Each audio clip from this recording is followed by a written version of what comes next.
ढोंगी बहू। प्रीति एक पढ़ी लिखी लड़की है जिसकी एक अच्छे घर में शादी हुई है। प्रीति का पति राहुल एक मल्टीनेशनल कंपनी का मैनेजर है जो आधे महीने विदेश में ही रहता और छोड़ जाता है अपने मम्मी पापा को प्रीति के भरोसे, जिसे इस देश को सुधारने की चुल ने परेशान कर रखा है। मम्मी पापा, कल एक डॉग वैक्सीनेशन का शिविर है तो मैं वहीं पूरा दिन रहूंगी। आप मेरे लिए खाना मत बनवाना। अरे बेटा प्रीति, वो बाई तो काम छोड़कर परसों ही जा चुकी। एक नई बाई देखनी पड़ेगी। माँ, आप तो जानती ही हो ना कि मैं कितना बिजी रहती हूँ। अगर कल मैं नहीं गई तो कुत्ते एडॉप्ट ही नहीं हो पाएंगे।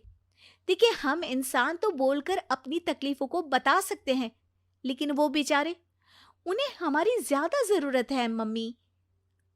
अरे बोल के भी हम क्या हासिल कर पा रहे हैं। अब ठीक है बेटा, तू जा, मैं खाना बना लूंगी। ऐसा पहली बार नहीं हो रहा था। देश भर में जितने एनजीओज हैं, चाहे वो स्टूडेंट्स के अधिकार के लिए हो या गरीबों में खाना बांटने का काम हो, प्रीति सबसे जुड़ी हुई थी। रोज कहीं बाहर ही रहती थी, एक शिविर में नहीं तो दूसरे में, और छोड़ जाती थी अपने सास ससुर को उनके खुद के भरोसे। और जब कोई उसे कहे, अरे प्रीति, कभी तेरी सास का हाथ भी बटा दिया कर, तो उसका एक ही जवाब रहता था, देखो, हम लोगों को तो सब कुछ घर बैठे मिल जाता है। अगर आज मैं इस शिविर में नहीं गई तो पता नहीं कितने लोग सड़क पर आ जाएंगे। प्रीति को समझाना संभव ही नहीं था, और ये बात उसके सास ससुर भी मान चुके थे।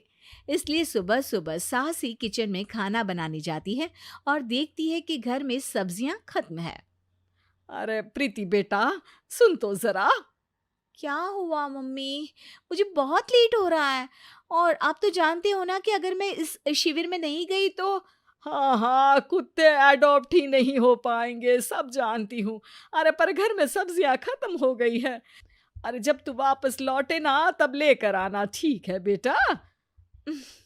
ठीक है मम्मी, चलिए मैं चलती हूँ। और हर बार की तरह प्रीति अपनी पार्टीज और आफ्टर पार्टीज में इतनी बिजी रह गई कि सामान लाना ही भूल गई। बात केवल सब्जियों की नहीं थी, लेकिन प्रीति हर रोज किसी नए शिविर में निकल जाती थी, अपने सास ससुर को अकेला छोड़कर। एक हफ्ते बाद प्रीति के ससुर जी के हाथ में दर्द होने लगा।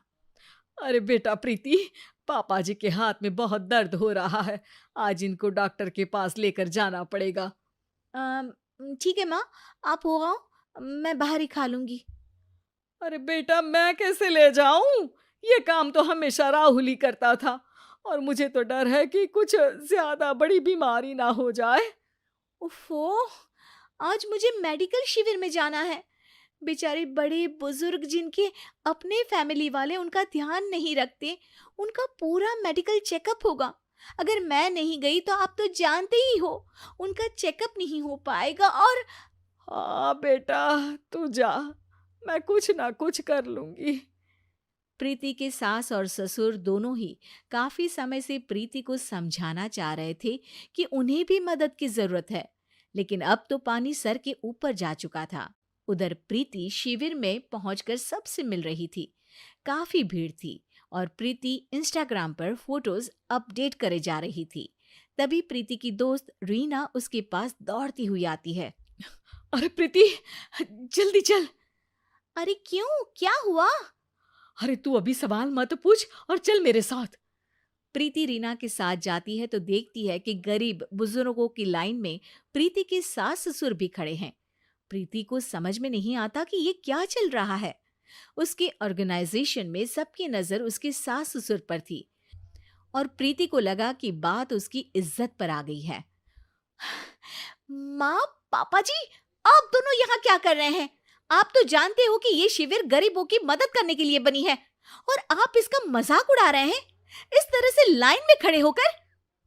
अरे बेटा, हम भले ही गरीब ना हो, पर जरूरतमंद तो है ही। हमारा भी कोई ध्यान रखने वाला नहीं है।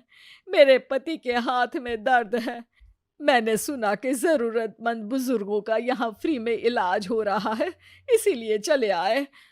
अ, नहीं, मतलब मैं तो प्रीति को समझ में आ गया था कि समाज को संभालने से पहले उसे अपना घर संभालना चाहिए और वो सर झुकाकर अपने सास ससुर से माफी मांगती है।